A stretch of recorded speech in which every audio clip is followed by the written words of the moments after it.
मैं अरावली हूँ। दुनिया की सबसे प्राचीन पर्वत श्रृंखलाओं में से एक हूँ। हालांकि इस समय मुझ पर सुप्रीम फैसले का संकट मंडरा रहा है। ये मंडरा रहा संकट मेरे अस्तित्व को लेकर है। मुझे बचाना तो होगा। अगर जीवन को बचाना है, आइए हम समझते हैं क्या फैसला है। क्या है अरावली श्रृंखला? कहा जाता है कि पृथ्वी पर अरावली पर्वत की श्रृंखला दुनिया की सबसे पुरानी पर्वत श्रृंखला है। यह करीब 2 अरब साल पुरानी है और भारत में यह सबसे पुरानी है।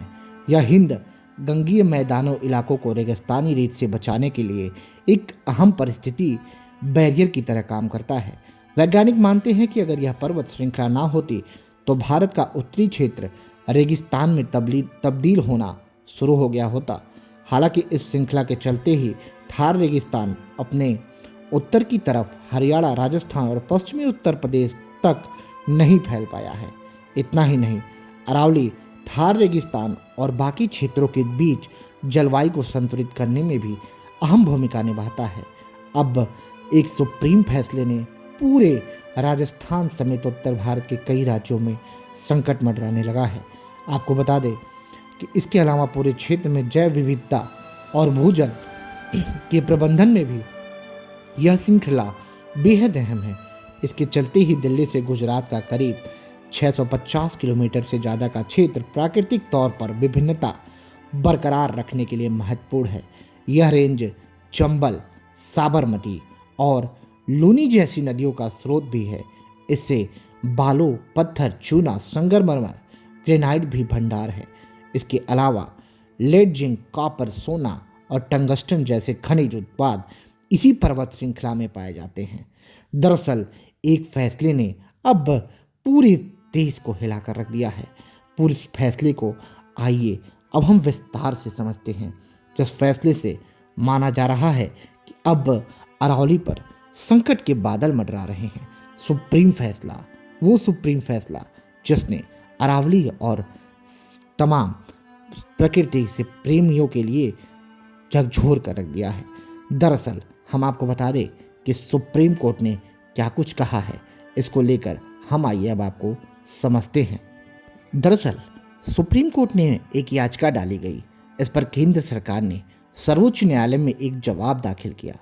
इसी जवाब के बाद देश भर से कुछ ऐसे घटनाक्रम हुए जिन्हें लेकर अरावली श्रृंखला पर अब चर्चा का केंद्र बन गई है। दरअसल सुप्रीम कोर्ट का मानना है कि अरावली की श्रृंखला अब उन पर निर्भर करेगी, जिसे क्या कुछ माना जा रहा है। दरअसल सुप्रीम कोर्ट ने कहा है कि अरावली पर्वत की श्रृंखला पहचान के लिए अलग अलग राज्य अलग अलग मानक रखे हैं। यहाँ तक कि विशेषज्ञ समूह भी अलग मानकों से अरावली पर्वत की परिभाषित कर रहे हैं। इसे फॉरेस्ट सर्वे ऑफ इंडिया शामिल है।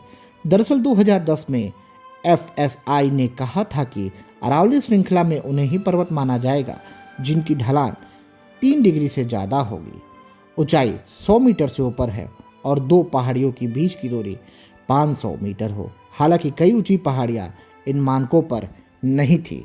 एक रिपोर्ट के मुताबिक अरावली की 90% से ज़्यादा पहाड़ियां इन मानकों पर नहीं हैं। दरअसल 100 मीटर अर्थात 6 मंजिले के बराबर। सुप्रीम कोर्ट ने इसके बाद पर्यावरण मंत्रालय, FSI, राज्यों के वन विभाग, भारतीय भूवैज्ञानिक सर्वेक्षण और अपनी समिति के प्रतिनिधियों को लेते हुए एक और समिति बनाई थी। इस समिति को अरावली की परिभाषा तय करने की जिम्मेदारी दी गई। आखिरकार 2025 को में इस समिति ने सुप्रीम कोर्ट को अपनी रिपोर्ट भेजी। सुप्रीम कोर्ट ने 20 नवंबर को इस समिति की रिपोर्ट को स्वीकार किया, जिसमें कहा गया कि अब सिर्फ 100 मीटर से ऊंची पहाड़ियों को ही अरावली पर्वत की श्रृंखला का हिस्सा माना जाएगा। इस मामले से कोर्ट की तरफ से नियुक्त एमिकस क्यूरी के परमेश्वर ने आपत्ति भी जताई थी और कहा था कि यह परिभाषा काफ़ी संकीर्ण है और सभी पहाड़ियाँ जिनकी ऊंचाई 100 मीटर से कम है वह खनन के लिए योग्य हो जाएंगी। पूरी श्रृंखला पर असर पड़ेगा। हालांकि अब इसको लेकर लोग सोशल मीडिया से लेकर ज़मीनी स्तर तक विरोध करने लगे हैं। दरअसल ये अरावली की श्रृंखला उत्तर भारत के तमाम राज्यों के लिए इतनी ही महत्वपूर्ण है। अगर अरावली ना होगी तो जीवन नहीं होगा। दिल्ली में से लेकर हरियाणा, पश्चिमी उत्तर प्रदेश, तमाम राज्यों पर थार मरुस्थल के रेत आ जाएंगे।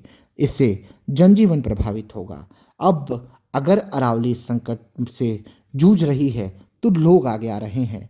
लोगों ने अरावली को बचाने के लिए अपने अपने तरह से अभियान तेज कर दिया है। अरावली कुल 800 किलोमीटर से अधिक के दायरे में फैला हुआ है, जहां पर 550 किलोमीटर का क्षेत्र राजस्थान में आता है। विशेषज्ञों का कहना है कि अरावली सिर्फ ऊंचाई का विषय नहीं, बल्कि संपूर्ण पारिस्थितिकी तंत्र का है। सरकारी और तकनीकी अध्ययनों के अनुसार राजस्थान के मौजूद अरावली की 90% पहाड़ियाँ 100 मीटर से ऊंचाई की शर्तें पूरी नहीं करती हैं। मतलब केवल अब 8 से 10% पहाड़ियाँ ही कानूनी रूप से अरावली की मानी जाएंगी। फिलहाल इनसे अब पर्वत प्रेमियों का लगाव बढ़ रहा है और लोग अभियान कर रहे हैं। आप भी अरावली बचाएं। पर्यावरण को यह वीडियो पूरी तरह से समर्पित।